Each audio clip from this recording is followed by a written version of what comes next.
Oi, gente, boa noite. Sejam todos muito bem-vindos a mais um Papo de Terapia. E essa noite o meu convidado é o estudante de psicologia. Muito bacana isso, né?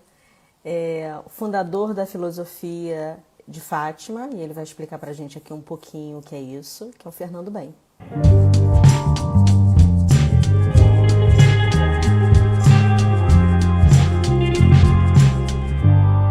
Antes de mais nada, seja bem-vindo. Agradeço imensamente você ter topado o meu convite, abusado, né, para a gente conversar sobre a espiritualidade. Eu tive cuidado de colocar entre aspas, mas antes da gente entrar no assunto, eu tenho sempre aqui o hábito de pedir ao meu convidado que se apresente, que fale quem de verdade é o Fernando por trás de tudo que o Fernando tem representado socialmente.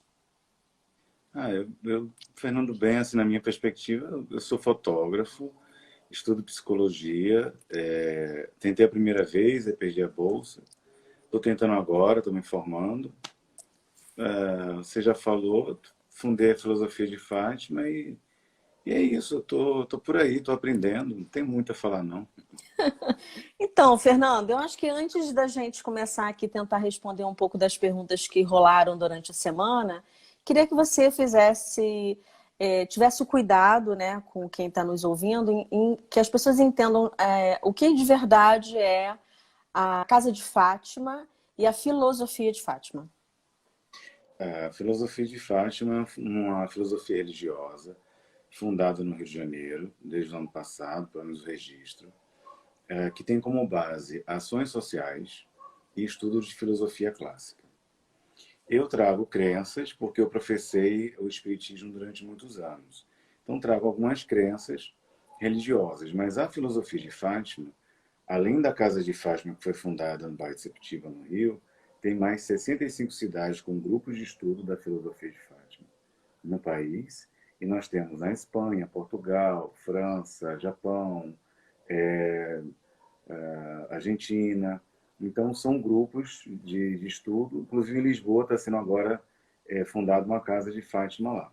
Que lindo. Tem uma coisa interessante, por exemplo, em Barcelona, a filosofia de Fátima lá só tem ateus. Então, que eles estudam, vai estudar Nietzsche, Schopenhauer, Uhum. enfim, e vai realizar ações, como diz em Portugal, ações de solidariedade. Então, Fernando, por que Fátima? Por que esse nome? E por que você sentiu a necessidade de criar uma filosofia? E aí a gente entende que é baseado em filósofos, em estudo da filosofia, mas com esse cunho religioso, com esse cunho onde por trás tem a fé e, obviamente, por trás de toda a fé saudável tem uma dedicação a ajudar o próximo, né? André, no meu campo de fé, assim, existem evangélicos que eles têm revelações, católicos que têm visões.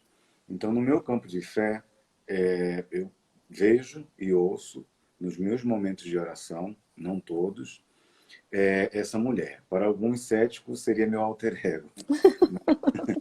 Mas é uma figura que me causa realmente um conforto muito grande. E numa dessas experiências, me propôs o nome de Fátima, que é um nome hebraico, que quer dizer a mulher que desmama, quer dizer a mulher que prepara o menino para o mundo. Então, foi esse o nome. Como essa perspectiva filosófica eu atribuí nesses momentos de oração e meditação, nada mais justo que fundar um nome com filosofia de Fátima. Eu confesso a você que eu amo esse nome porque eu venho de uma base católica, como boa parte da nossa população brasileira, né? E meus pais são portugueses e eu sou devota Olha de que Nossa legal. Senhora de Fátima, inclusive eu tenho uma medalhinha aqui. Ah, que lindo. E essa energia, né? Porque embora eu não seja católica, e não pratico o catolicismo, não tenho nenhuma religião, eu tenho a religião de acreditar em algo que é muito forte, que domina todas as ciências e não se explica, se sente, é assim que eu penso e sinto, né? Mas quando eu tive em Fátima, eu me coloquei a serviço dela, porque a energia de Fátima, lá em Portugal, né? Uhum. Aquele espaço todo todo branco, né? A catedral principal, ela é toda branca, toda em mármore branco, ela é linda, ela é forte. E aí também foi no meu momento de oração que eu senti que eu tinha essa conexão. Então, quando eu ouvi você falando a primeira vez em Fátima, eu falei assim, meu Deus, será que ele está homenageando? Não, também foi um encontro, né, com uma mulher. As mulheres são muito poderosas, né? Você não acha? Totalmente, sim, claro. Eu acho que é uma das coisas que mais me encanta na figura feminina é isso, esse poder de, muitas vezes, não só a questão do empoderamento, mas do enfrentamento, sem ter essa mesma perspectiva de medo que o homem tem, né? De, às vezes, que o medo faz com que haja, como é que eu vou dizer, um jeito mais exaltado, mais primitivo. E é o medo que leva a isso. Enquanto a mulher não, ela tem uma forma leve de mandar mesmo. Eu acho tão bonito isso, tão lindo isso. Aqui na casa de Fátima, todas as administradoras são mulheres Uau! e só temos um homem de líder de grupo de todo o trabalho no Brasil e fora. O resto são mulheres. Eu acho isso fantástico. Não tem nenhum problema ser mandado por mulher, não. Mas, cara, você tem uma energia que é de total conexão com o feminino, né? Então, por isso que é tão fácil lidar com você e por isso que você é cercado de tantas mulheres, não é à toa que você tem uma filha e uma filha linda, né? Meus parabéns pelo Dia do Obrigado. Papai. Então, Obrigado. vamos às perguntas. Eu já quero começar aqui fazendo a pergunta mais clássica, apareceu demais essa pergunta, que é sobre saudade. Então, dentro da filosofia de Fátima, a saudade dói dos dois lados? E por quê? Sim, nós acreditamos nessa imortalidade da alma pelo estudo de Platão, né? Quando ele propõe o mundo das ideias, não só de forma figurada, mas também como uma possibilidade de existência. Dentro dessa crença, nós achamos que existe sim a saudade, mas a saudade é muito maior para nós do que para quem vai. E eu vou lhe explicar por quê. Quando houve o grande rugido, que foi o Big Bang, só existe uma explosão, se há atrito, se há encontro com outros elementos. Então já existia uma realidade. E essa realidade pode não ter tempo, pode não ter essa necessidade da gravidade como um surgimento desse elemento do tempo. Sendo assim, nossa existência atual, ela tem essa perspectiva de espaço tridimensional e outro elemento que é o tempo. Talvez no mundo das ideias, é o que nós cremos, não tenha isso. Então, vou dar um exemplo. Minha mãe que desencarnou, que faleceu há mais de 20 anos. Então, para mim é mais de 20 anos. Para ela pode ser há mais de 200 anos. Pode ser apenas um minuto. Não deu tempo de elaborar ainda o distanciamento, a saudade que nós encontramos. Então, existe a saudade dos dois lados, sim, mas é muito maior para a gente que sente falta do cheiro, de pegar, de ver, de saber onde está, principalmente para as mães. Da Então, essa voz. da voz, cheiro, tudo. Então, minha mãe ela falava muito isso, que ela lembrava as pessoas muito mais pelo cheiro do que de vê-las. É engraçado, cada um tem um jeito. Então, sendo assim, nós sofremos mais. Pelo menos acreditamos nisso do que eles do lado de lá. Você como médium, você percebe que tipo de preconceito ainda, principalmente no Rio de Janeiro? Porque quando eu viajo e tenho a oportunidade de acompanhar alguns amigos, espíritas ou não, católicos ou não, existe um estigma, né? E no Rio de Janeiro isso também é muito forte. O que pesa mais dentro dessa dificuldade das pessoas compreenderem o seu lugar? Por quê? Por que é tão difícil? Eu acredito que o ser humano ele busca o tempo todo um controle para se sentir pertencido. Então, esse controle para se sentir pertencido, você vai entrando em alguns grupos, né? Então, o grupo religioso mais ostensivo, mais, sei lá, ortodoxo e tal. Então, quando você encontra uma pessoa que diz que vê ou ouve, ou percebe em outro mundo, ou você associa como um caricato que é só para aparecer, ou você associa a uma coisa ruim.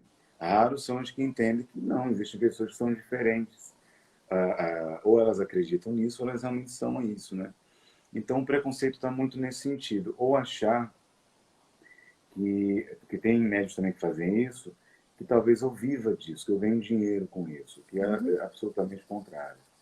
Eu até, uma coisa que eu propus num debate que eu tive, ligado à questão de justiça, né, a advocacia e a questão da mediunidade, foi o seguinte: se não existe, tá, dinheiro envolvido e não existe nenhuma informação de controle, de abuso de poder religioso, então qualquer informação que seja para atingir um médium é preconceito. Uhum. Assim como faz com o negro, com o homoafetivo, com o, sabe, assim vai. Então, é a perspectiva que eu tenho. Eu me acostumei com o preconceito. Eu acho que é uma demanda muito pessoal, não cabe a mim investir um tempo de explicar para alguém que jamais, ou pelo menos não demonstra interesse em querer sair desse sua zona de controle. Não é nem conforto, mas de controle. Então eu vou seguindo. A gente fica velho e vai se acostumando. É verdade, era isso que eu ia falar, porque assim, eu estou ouvindo você falar e automaticamente me levou para o lugar que eu ocupo, que é o lugar de psicóloga há 24 anos. E eu lembro que na época de estudante, inclusive dentro da minha própria família, né, era muito difícil eles compreenderem o significado do lugar do psicólogo. E a frase, eu escuto essa bobagem até hoje, né? Que é uma ciência que estuda, que vai cuidar de maluco, né? E eu costumo dizer que eu também não tenho muita paciência para ficar explicando que não é isso, né? Cada um com a sua mazela e que cada um descubra aí, de fato, qual é o significado real da ciência, da psicologia. Mas eu costumo dizer que a psicologia é para quem tem coragem, porque é a coragem de perceber que o mundo não é perfeito, que você também não é perfeito e que você vai ter que lidar com isso. E aí eu estou ouvindo você no lugar de médium, não é muito diferente, né? Porque você vai ter um monte de rótulos e você vai se importar com aquilo ou não, só cabe a você e ao seu processo. E quando você falou sobre a filosofia, ou sobre quando você falou sobre Platão, o processo também é um processo inconsciente, né? A gente não tem o menor domínio sobre aquilo, quando você falou sobre o tempo. Na psicologia também é isso. O inconsciente ele é atemporal. Então não existe gênero, não existe cor, não existe relógio, não existe nada. E já que a gente está falando de preconceito, já vou começar detonando aqui, se você me permite. Por favor. O Fernando, como é que a filosofia de Fátima vê as relações homoafetivas? Para Fátima, porque aí não buscando nos filósofos mais clássicos, para Fátima, Deus é o som do amor, né?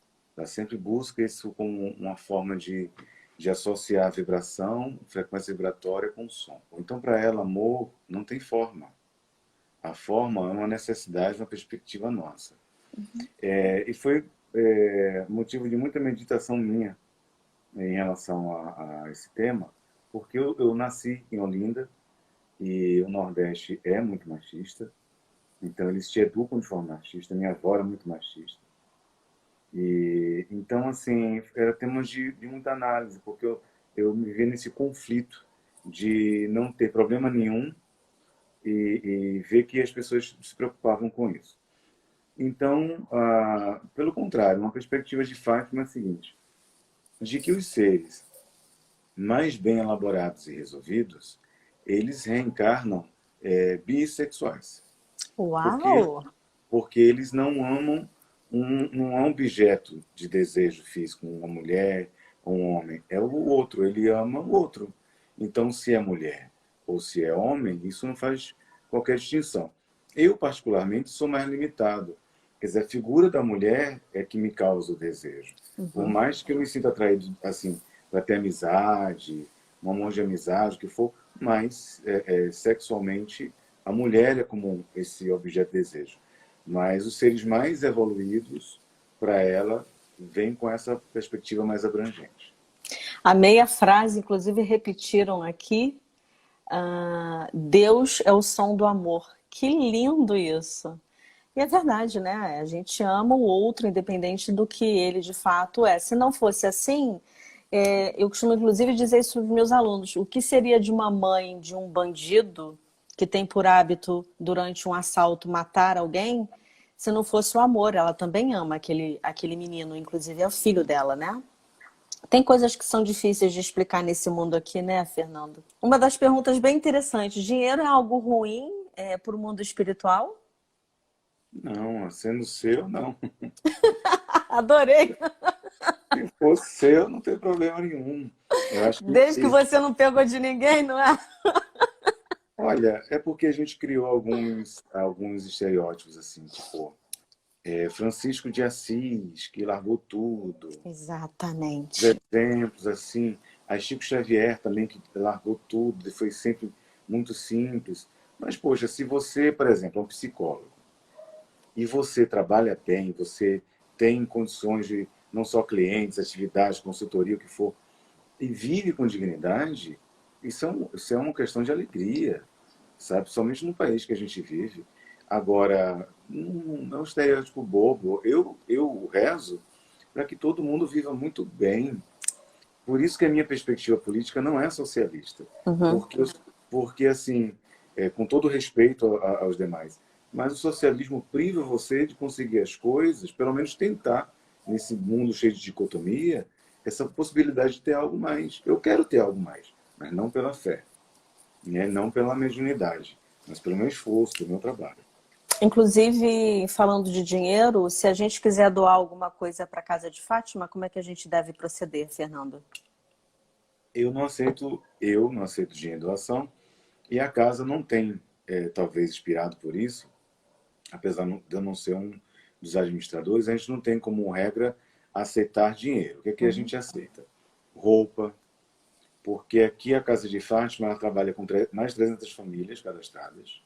É na comunidade da Guarda, do Piranga, Alagados, tudo aqui no bairro de Sepetiba. Então, a roupa chega a todos os lugares do Brasil, a gente organiza, limpa tal, e já liga para entregar. Cesta básica, a gente entrega cesta básica para essas pessoas. Eu me afastei porque eu estou como pré-candidato a vereador do Rio. Então, eu dei uma afastada, eu pessoalmente. Mas a casa lá trabalha com entrega de cesta básica. Estamos criando agora um consultório odontológico. Então, as doações são assim: roupa, comida, porque a casa vive dos lanches que ela vende nas reuniões e nas palestras. Muito bem. Estas, obviamente, não estão abertas nesse momento, em função da quarentena. Vocês têm alguma previsão de retornar? Na realidade, a gente está funcionando às quartas de forma muito resumida, Uhum. porque a casa poderia receber até 500 pessoas sentadas, mas a gente está recebendo até 50, com álcool gel, com máscara, Então, vocês somente. já estão funcionando. Mas as Ok. palestras nas quartas-feiras, às 19h30, mais para ir aos poucos, porque o pessoal tem vivido com muita ansiedade, sabe, André? Eu E é sei. uma forma da gente ir cuidando aos poucos. Acho que é uma forma cautelosa e muito cuidadosa que você encontrou de amenizar o medo, né? Porque o medo paralisa a gente, Fernando, e faz a gente acreditar, inclusive, naquilo que a gente não vê, né? E não é palpável. Sim, sim. Ciência e espiritualidade, qual é a ligação entre eles? É o total. Só que assim, essa é a diferença da fé e da ciência. Por exemplo, a doutrina espírita, que eu tenho um maior respeito e carinho, se identifica num tríplice aspecto pelo seu fundador, que é Hipólito Leão Denis Arrivaio, que é uma doutrina muito linda, que tem como data de fundação 1857, né, com o Livro dos Espíritos em Paris. Eles se identificam num tríplice aspecto científico, filosófico e religioso, mas é aspecto, não é ciência. Nem a filosofia está no mainstream filosófico. Então, assim, é bom que se diga isso, não desrespeitando a doutrina, mas dando lugar devido às coisas, no seu campo de fé. Mas existem elementos de fé que são importantíssimos para lidar com a ciência, porque uma ciência que não tem a fé que vai conseguir, fica difícil continuar, inclusive com suas análises empíricas, né? Isso aí. Então, mas eu respeito muito a ciência. Agora, as coisas têm que ser avaliadas. Qual o campo da ciência, como é estudado, como é avaliado, pesquisa. Admito uma pesquisa científica, mesmo no campo da fé, quando tem um viés universitário. Então, uma vez fizeram uma pesquisa científica a desfavor de médiums, era uma pessoa que não tinha estudo, não tinha vínculo universitário, não tinha metodologia, não tinha conselho de ética, para mim é completamente desqualificado. Agora, uma vez nós fomos pesquisados por uma pós-doutora da UFRJ, que é judia. Então, é uma pesquisa séria. Mas é isso, acho que essa relação de alguma forma depende do outro. O que eu divido assim, por exemplo, psicologia, que é minha área de ciência. Então, eu sou apaixonado por Lacan e por Freud. Então, a perspectiva de Lacan não é muito a minha perspectiva de fé, mas eu consigo entender e dividir muito bem isso. Então, o meu projeto de TCC é sobre angústia. Então, eu vou focar nisso. A fé não entra. Então, no campo da fé, aquela perspectiva talvez não entre. Eu consigo dividir bem as coisas. Fernando, como é que você se descobriu médium? Eu tinha 16 anos, André. Tem uma coisa engraçada. Tem tempo, né? O quê? Eu tenho 43 anos, olha o que é isso. Ah, você tá ótimo. Eu tô. A gente tá. Depois dos 40, a gente não liga para mais nada disso, né, Fernando? É verdade. Então, minha avó ouvia um programa que é do Cardinô, na época, que era assim. Isso lá em Olinda. Mataram não sei quantas pessoas agora na encruzilhada. Pá, pá. E fazia uma sonoplastia, assim, umas coisas. E eu acordei assustado com aquilo que vovó adorava. Você vê que a questão de espremer sangue em noticiários não é coisa recente, né? Claro que não. Nós temos, por natureza instintiva, um lado muito ruim. Freud explica isso lindamente, né, num texto. E o que molda esse instinto primitivo, que fascina a gente do trágico, né? É a cultura que nos cerca. Então, imagina, você tá ali, tá dormindo e de repente ouve tiro, aí você vê e descobre que a sua avó gosta daquilo e você tomou um susto. E o susto foi um pouco mais radical, porque quando eu abri os olhos, vi pela primeira vez um ser na minha frente, né? Vi e assim, era deformado, meu homem, não sei o quê. Senti o cheiro, foi uma experiência muito sinestésica. Porque eu senti cheiro de putrefação, foi bem, bem confuso. Tanto que minha mãe era psicanalista, enquanto viva, e eu passei um ano assim, vendo coisas ruins. E eu pensei, enlouqueci, isso é alucinação, alucinação visual, alucinação auditiva, delírio persecutório. Então, sempre que for Interna. naquela época eu podia. Mas depois aconteceu, antes de eu começar a ver a Fátima, Sim. eu vi uns senhores em casa e descrevi para o meu avô era um bandista. E meu avô parou e disse, não, isso é impossível, como? Aí falei o nome, falei tudo, são meus irmãos que faleceram, que você não conheceu. Nossa. E na época não tinha internet, as fotos, não tinha nada. Então ele disse, não, com certeza isso não é da sua cabeça. Aí foi quando as coisas começaram e eu fui relaxar e fui frequentar uma casa espírita. Seu avô, por parte de mãe? Isso. Tá, era um bandista. Vovó, qual era a religião dela? Católica. Católica não praticante. Ok. E mamãe e papai? Mamãe era espiritólica. Ela ia nos dois. Eu entendi. Meu pai é separado da minha mãe desde quando eu tenho 2 anos, mas meu pai é islamita. Sim. Então, Por que eu estou perguntando isso? Porque acho que um dos grandes conflitos dentro de uma família, pelo menos é assim que se chega no consultório, né? É essa divergência religiosa, onde as pessoas têm muita dificuldade, que todo mundo está falando a mesma língua, que é a língua do amor, né? E não importa qual é a religião. Então, aí tá aí um grande exemplo, gente, que é o Fernando, um cara do bem, que veio dessa miscigenação de religiões, é, e saiu esse homem inteligente, brevemente psicanalista, em homenagem à mamãe, porque tem influência da mamãe aí, né? E Entendi. em algum momento lá, com 16 anos, você achou que você estava realmente enlouquecendo? Porque eram meu repertório de conhecimento era esse, eu achava que sim.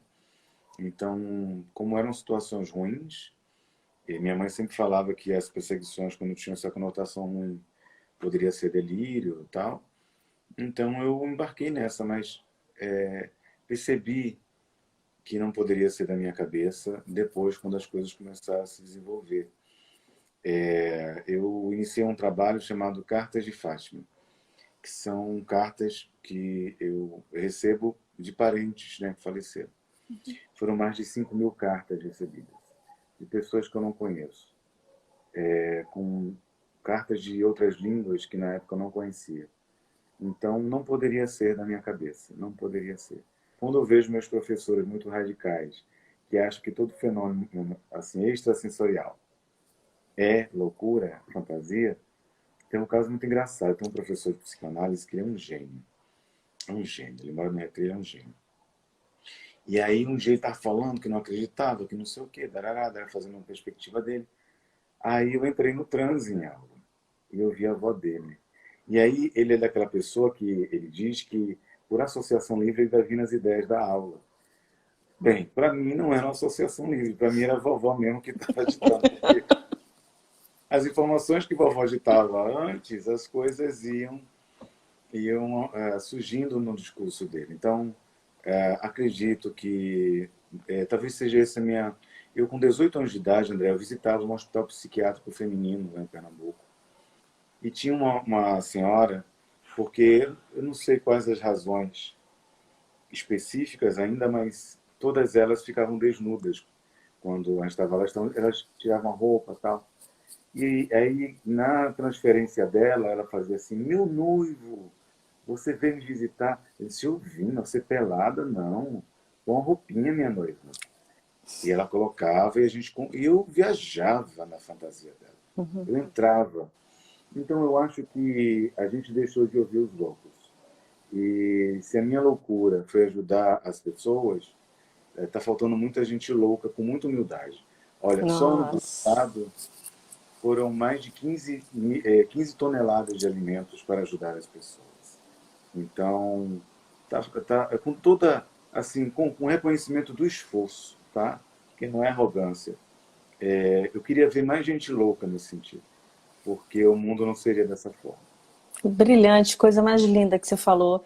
Você sabe que você me transportou para os meus 8 anos de idade e a minha mãe me perguntava o que que eu queria ser, né? E aí eu dizia para ela que eu queria ser ou juíza ou cuidar da cabeça das pessoas, porque elas não estavam muito felizes, elas não estavam muito bem. Eu acho que se eu tivesse uma filha hoje de 8 anos que me dissesse isso, eu ia tipo, uou, olha aqui, tem uma médium em casa e eu não estou sabendo. Quem é meu paciente sabe que existem coisas muito invisíveis no consultório, né? Que a gente chama de inconsciente, mas eu também chamo do mundo espiritual. Tem coisa que eu escuto que não é da ciência. E eu custei muitos anos, Fernando, para entender isso em supervisão. Que eu simplesmente tinha que aceitar, fazer uma oração e falar se fosse necessário. E aí hoje, como você mesmo disse, e eu repito também, hoje eu aceito isso com muito mais tranquilidade, porque eu entendo que existe uma comunicação que a gente não tem o menor domínio, simplesmente a gente tem que aceitar. E aí eu tenho uma passagem muito curiosa que eu estava atendendo uma espírita kardecista, que psicografa, foi minha paciente durante 4 anos. E aí, sei lá, acho que no meio do processo terapêutico dela, a gente estava falando sobre a importância do avô para ela. E aí, de repente, ela entrou em transe, foi a minha primeira experiência, tá, Fernando? Ao vivo ali. E Tá? aí, eu tomei um susto, óbvio, né? Imagina, igual você com 16 anos, tomou um susto. Eu só tinha 23. E aí ela só pedia assim, eu preciso de um papel e preciso de um lápis. E aí eu providenciei e eu tinha acabado de receber naquele momento uma carta do meu avô, que foi uma das pessoas que eu mais amei na vida e morreu com 17 anos dizendo que ele amava a minha loucura. Então, quando você fala da loucura, tamo junto, Fernando. O que você precisar, eu vou com o maior prazer. Eu Que só não bom. tenho talento para psicografar e nem quero. Muito obrigada, viu? Deixo para você. Quando em falar em psicografar, você tem essa função, essa missão nessa vida, né? Uhum. Qual foi, de tantas cartas de Fátima que você psicografou, que mais marcou a alma do Fernando? Eu acho que me marcou porque feriu um pouco minha vaidade. Muitas marcaram, essa me marcou muito. Eu estava numa reunião e aí recebi uma carta, e na carta a criança, né, falava assim: mãe, para de, de vou usar minhas palavras, né, de mentir para si mesmo. A senhora fica indo nos lugares para receber carta minha, mas a senhora não fala para as pessoas a verdade. A senhora me batia quando estava, me colocava debaixo da cama, não sei o quê. E não, no momento foi dizendo as formas que De violência. violência. Aí, inclusive, na minha morte, disse que eu corri, fui para o asfalto, que ele é da comunidade, e o carro me pegou. Não, a senhora me bateu tanto que eu corri para não apanhar e morrer. Então, a senhora, eu te amo, mas para de mentir. Eu estou fazendo isso para que você entenda de que minha consciência não morreu. Só que eu não li. Eu não li. Eu acho que você tem que ter o respeito e ética de não promover o sofrimento. Haja visto o sofrimento do luto, não cabe a nós, né? É mais isso. Mas, como era um ato de fé, eu chamei ela e disse: olha, é a carta e tal. Eu acredito, né, ser real, mas avalie com lógica e tal, me desculpe e tal. E deixei para ela ler. Ela leu e, claro, gritou: charlatão, mentiroso, não sei o que, e foi embora. Ah, mexeu com minha vaidade, né? E aí, aquilo doeu. Uns 6 meses depois, ela volta e disse: olha, eu ainda estou muito da vida, mas agora eu tenho certeza que o meu filho vive, porque tudo isso que você falou é verdade, ninguém sabia. Então, assim, hoje eu já não ligo mais, porque é um processo. Veja como é que é a terapia das cartas. A pessoa vai num afã de ter uma comunicação. Só que ela não quer qualquer comunicação. Ela quer a comunicação do jeito que ela quer receber, favorecendo seus próprios princípios e exaltando com coisas maravilhosas, inclusive que nós seres humanos não temos. Ninguém é pai perfeito, mãe perfeita. E nesse campo egóico, tem que ser desse jeito. E se não for, logo tem que ter ocupado. O culpado é o médium. Então, assim, eu acho que o psicólogo médium tem uma coisa muito interessante. Nós somos vasos sanitários do inconsciente alheio. Então, eles vão, quando eles estiverem felizes, eles vão dar a descarga, vão embora, então tudo bem. Né? Ô, Fernando, alguma história agora ao contrário, uma que você tenha psicografado que você ficou bastante abatido? Abatido? Abatido eu quero dizer o quê? Você leu aquela história e doeu ler aquilo. Não todas de alguma forma me dói, porque Olha que homem sensível, gente. Pelo amor de Deus, não tem como não gostar dele, né? mas não se iluda não. Eu Eu sou, sei que você também é eu sou regado de ariano, defeitos, né? eu Inclusive, teve uma live que eu entrei que você confessou que você é Áries com nunca. câncer. Então, mas a minha paixão por você é porque você é canceriano, e canceriano quer abraçar o mundo, quer cuidar de todo Isso mundo, né? Bem é. psicólogo. Eu Mas fico o meu imaginando o tipo de psicólogo que você vai ser. Vai ser, olha, nota 10. né, qualquer coisa a gente conversa para você me dar uma supervisão boa, para eu me encaixar no mercado. O André, me abala todos porque é um ato de sofrimento muito grande. Veja, eu sofri uma perseguição religiosa, um preconceito muito grande, com proporções gigantescas. Perdi emprego na época, um monte de coisa. E aí uma das coisas que eu mais sofri é que a Thaís, ela, que é minha companheira, ela perdeu, ela estava grávida e perdeu o bebê. Olha, foi uma sensação muito difícil, porque eu estava em outro estado, e não sabia o que fazer, e ela mostrando lá as imagens do sangue, do feto, tudo. Foi muito forte, muito, muito, muito forte. Então, 5 meses na barriga dela, eu às vezes não consigo lidar com o luto. Quer dizer, parece que não existe como é que o que significa? Protocolo. Não tem protocolo. E Pois é. aí, se para meses eu sinto essa dor, imagina uma mãe que passou 20 anos com o filho, uma mulher que passou 30 anos com sua companheira ou companheiro, sabe? É uma dor, pai, mãe. E aí, naquele momento, aquela carta representa o reencontro para ela. Isso é lindo, é divino. E esse reencontro é muito legal, mas ao mesmo tempo é muito sofrido, que é uma busca dos dois lados de entender que o amor continua, que aquele elo não foi em vão, né? Que ele não tem esse rompimento. Então acaba que todas elas, de alguma forma, me tocam profundamente. Sim. Fernando, e sobre o aborto, como é que a filosofia de Fátima encara isso? Nas discussões com outros membros sobre esse assunto, a maioria de origem cristã acha que qualquer ato de aborto é absurdo, né? Porque é matar. Aí eu recuo o seguinte, tá, então vamos buscar essa discussão antes. O que é que nós podemos fazer para impedir que chegue esse momento de ser gerada criança? Então, hoje, pode ter soluções de se fazer. Então, acho que a discussão pode começar aí, uma questão de conscientização. Eu, particularmente, eu não é questão de aprovar, não, quem sou eu? Isso é ridículo. Eu não para mim, eu estou com uma pessoa, a pessoa vai abortar, dizer, não, não faz isso. Mesmo que a gente não esteja junto, vamos dar um jeito, vamos botar essa vida para... Ela merece viver, né? Mas eu fico pensando o seguinte, me coloco no lugar de uma moça, tá? Uma jovem que é estuprada. Eu consigo me colocar no lugar dela.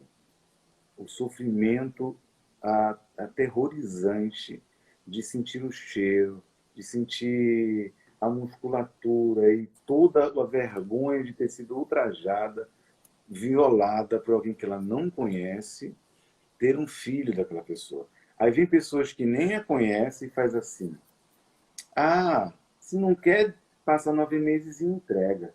É simples, né? Avaliar a vida do outro.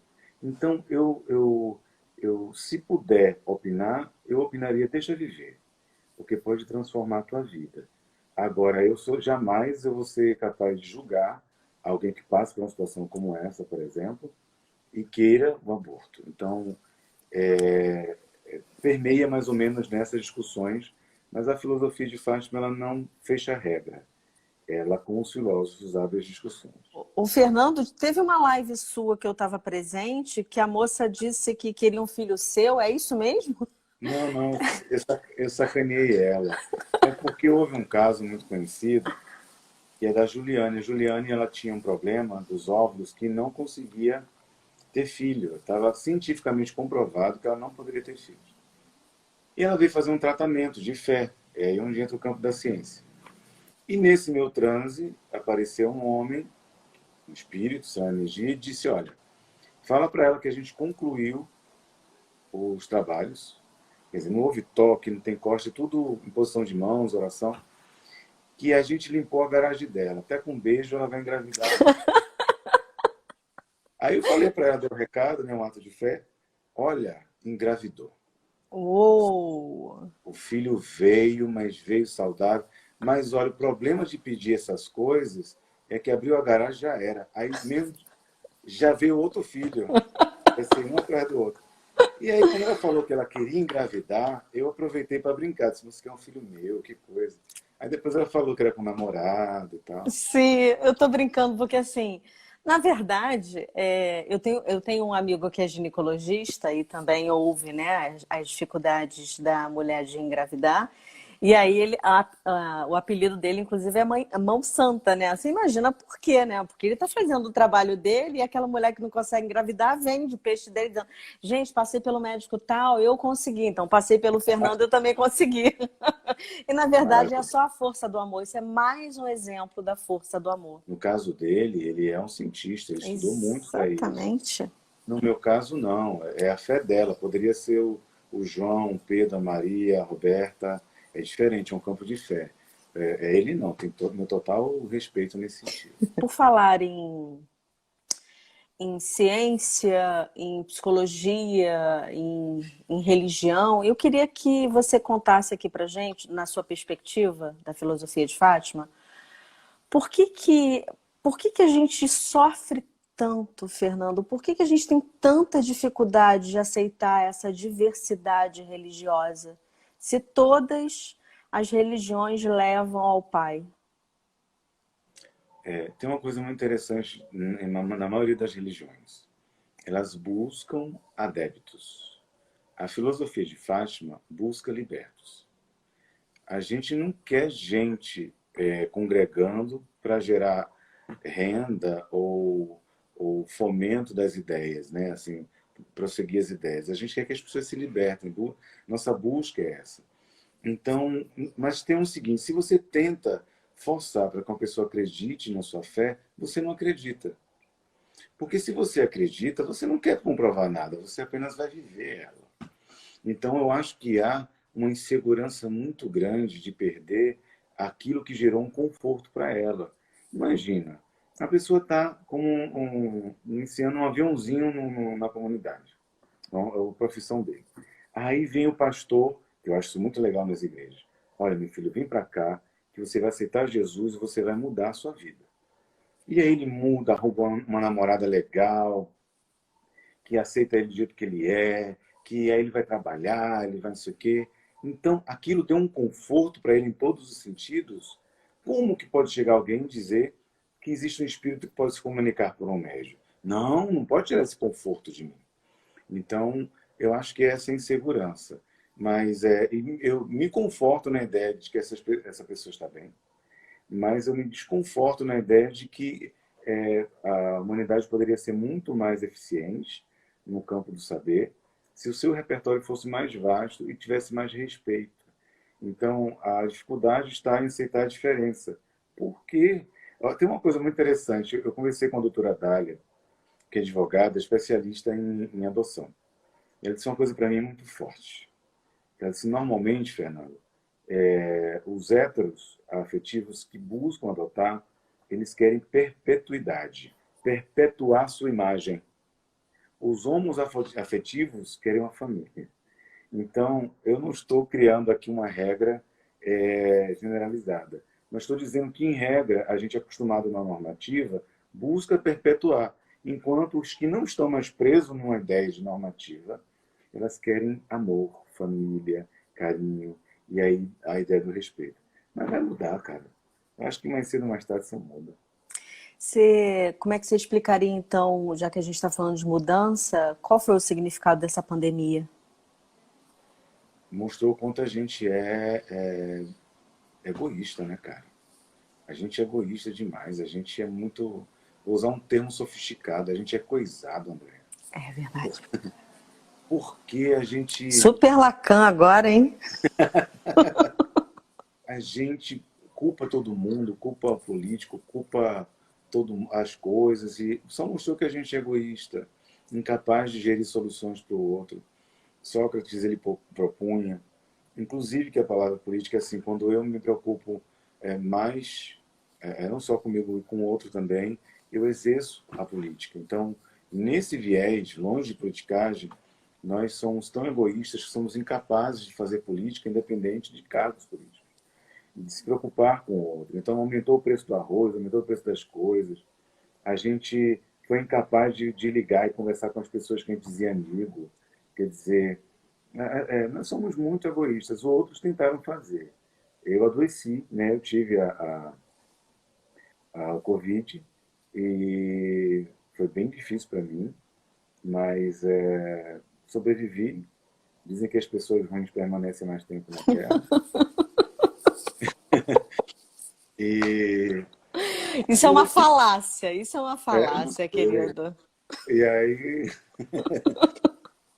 eu vejo, por exemplo, a casa de Fátima. Ah, André, é uma casa com mais de 400 metros quadrados, simples, mas é muito grande.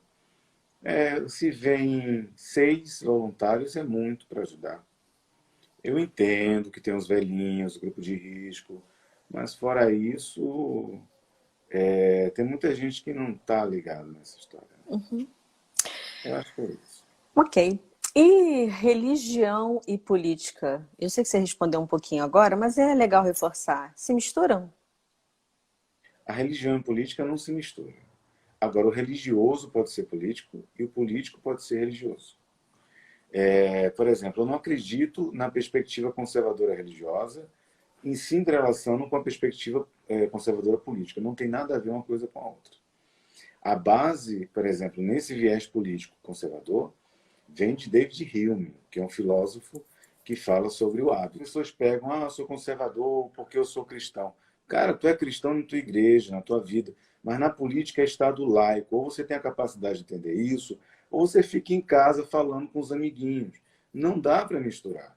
Não dá para misturar.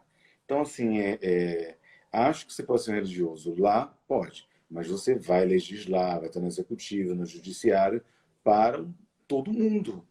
Você vai trabalhar para todo mundo e não para a tua congregação, né? Então, eu acho que há essa diferença que as pessoas não estão conseguindo enxergar. Perfeito.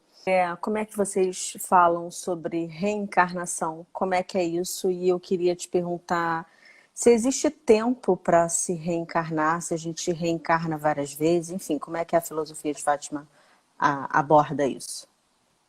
A filosofia de Fátima acredita no conceito de karma uma, como um disco que não para enquanto você está imerso na culpa.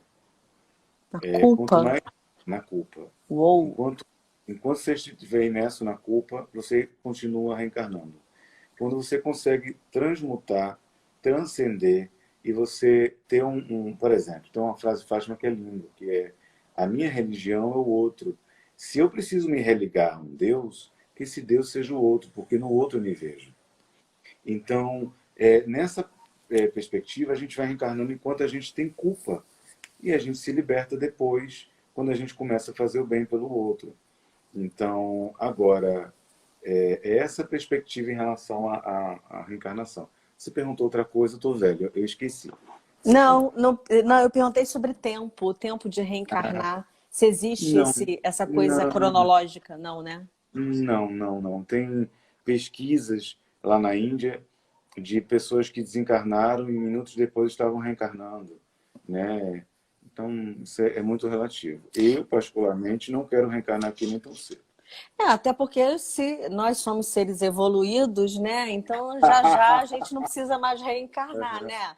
A gente vai fazer Claro. festa em outro lugar, porque aqui já deu, a gente não vai ter mais culpa, a gente é analisado.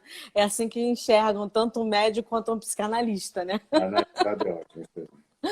Ô, Fernando, você falou em adoção, e aí automaticamente eu lembrei de uma história de consultório onde houve um processo de identificação com essa criança. Era uma mulher que não teve filhos por escolha, era viúva, foi uma viúva muito cedo, com 20 e poucos anos, foi um casamento de 5 anos só. Não casou mais, e aí ao completar 45 anos de idade, ela estava fazendo um trabalho voluntário e conheceu essa criança. Essa criança se agarrou à perna dela e disse: mamãe, não vai embora. Dá para explicar isso? E eu preciso só uma observação importante, Fernando. Quando essa criança falou, mamãe não vai embora, me leva, né? Ele não tinha nunca feito, porque essa foi uma pergunta que eu fiz para a diretora. Não era a abordagem daquela criança. Aquela criança tinha acabado de chegar na casa. Ela vivia na rua e era uma criança de 8 anos de idade. Olha, aí eu fico meio dividido entre uma perspectiva psicanalítica e uma perspectiva. Então, mas eu queria muito que você falasse sobre a perspectiva da fé. Tá. Ah, tirando todas as possibilidades de qualquer transferência, qualquer deslocamento, qualquer coisa, tirando tudo isso, é um reconhecimento. Eu acredito assim. eu, eu tenho muita vontade de adotar, né? E eu penso que ah, se houver qualquer vínculo de outras vidas, a gente vai reconhecer. Tem pessoas que às vezes eu passo assim e fico, meu Deus do céu, que vontade de voltar e conversar e falar. E não tem motivo, não tem coisas. Porque tem pessoas que eu me relacionei que ali está claro que era mamãe, que eu queria me encontrar, que era vovó. Mas assim, ali não tinha qualquer base de encontros das ideias. Então, com certeza há isso. Agora, há uma perspectiva mais abrangente, e esse é o pensamento de Fátima. Nós somos egoístas e quanto mais vamos desconstruindo essa ideia de egoísmo, vamos entendendo que a ideia de família não é meu lar, não é aquele apartamento de 60 metros quadrados. Ele é um pouco mais abrangente. E aí todas as outras pessoas é um conceito de família.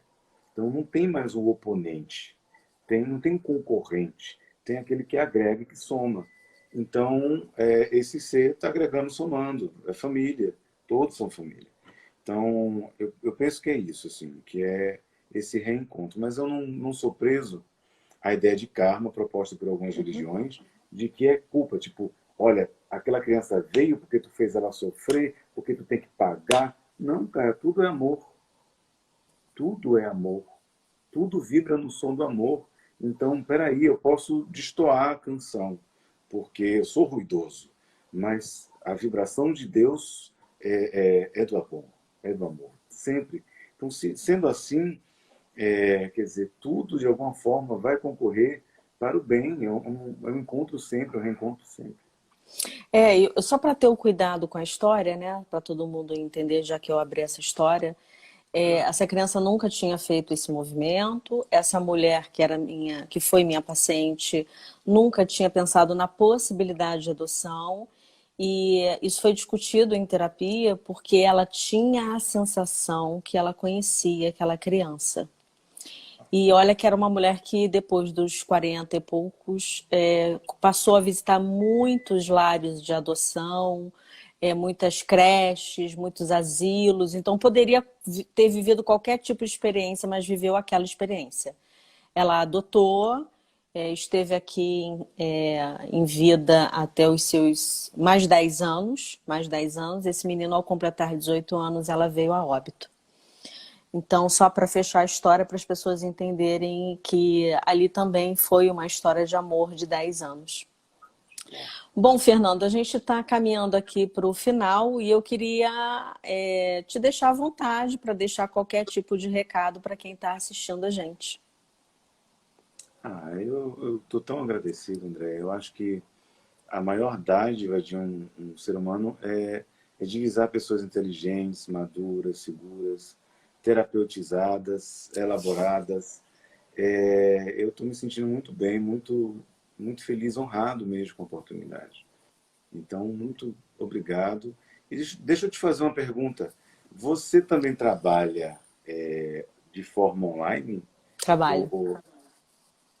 Então, vou falar para o meu povo aí, ó, se tiver vaga na agenda, meu povo, fala com o André que para ver isso aí. Mas muito obrigado, viu? E eu estou trabalhando aí muita coisa. Olha, nessa parte da psicanálise, eu estou trabalhando muita coisa na minha cabeça, rapaz. Quanto mais velho a gente fica, a gente tira algumas coisas, mas tem outras que a gente... Ai, meu Deus, eu quero tirar de mim, não sai. Sai de mim, coisa ruim. Obrigado, André. Fernando, olha, eu nem sei como agradecer. Eu acho que antes de mais nada eu queria dizer aqui para você, faltando 2 minutinhos para a gente encerrar, que foi um prazer ter esbarrado com você naquele sarau, ver você tocando violão, me sentindo conectada a você e ainda não sei explicar por quê, que é essas coisas que a gente vive na vida sem explicação. E ao vivo aqui eu quero me colocar disponível à Casa de Fátima, porque acho que eu tenho alguma história para fazer com você, algo muito grande. Não sei por que eu estou te dizendo isso, mas eu sinto isso e eu senti isso à tarde, muito forte. Tanto que eu quero te agradecer pela oração que você fez para mim à tarde, que super se encaixou. Vamos ajudar esse povo. É isso aí, vamos ajudar esse povo que esse povo está precisando de ajuda, como aquela criança de 8 anos falava, né? Fernando, ó, muitíssimo obrigada, viu? Fica com Deus e até breve. Vou aparecer aí em Sepetiba para a gente poder conversar, tá bom? Obrigado. Um beijo, fica com Deus. O que falar dessa live, né? Uma live calma, uma live de instrução, uma live de oração, uma live de amor. Espero que vocês tenham gostado. Uma excelente semana para todo mundo. Tchau, tchau.